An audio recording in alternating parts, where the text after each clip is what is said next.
สำหรับวันนี้ก็จะพามาดูขับรถอย่างไรให้ประหยัดน้ำมันนะครับก็คือนะครับใช้รถไฟฟ้าจักรยานไฟฟ้าคันนี้ผมก็ขี่แถวๆบ้านเนี่ยได้ระยะทางไม่เกิน3 โล 5 โลเนี่ยซึ่งตอนนี้ก็พักเหนื่อยเติมพลังอยู่ตอนนี้ผมชาร์จแบตนะนี่ไฟแดงขึ้นชาร์จแบตแหล่งพลังงานที่ชาร์จแบตมาจากไหนครับมาจากนี่โอ้ไม่ใช่ไม่น่าจะใช่ก็คือเอามาจากการชาร์จโดยนะครับอินเวอร์เตอร์220 โวลต์น่ะไอตัวอินเวอร์เตอร์เนี่ยรับไฟมาจากไหนก็รับมาจาก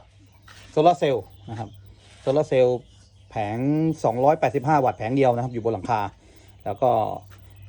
มาชาร์จลงแบตเตอรี่ลิเธียมนะครับแบตลิเธียมเนี่ยแล้วก็ดึงจากแบตลิเธียม12 โวลต์น่ะมาแปลงไฟให้กลายเป็น220นะครับแล้วก็เอาไปชาร์จรถไฟฟ้านะครับหมดก็มาชาร์จฟรีตราบใดที่มีแดดนะครับแล้วก็ขี่ฟรีไปนะครับนี่สีแดง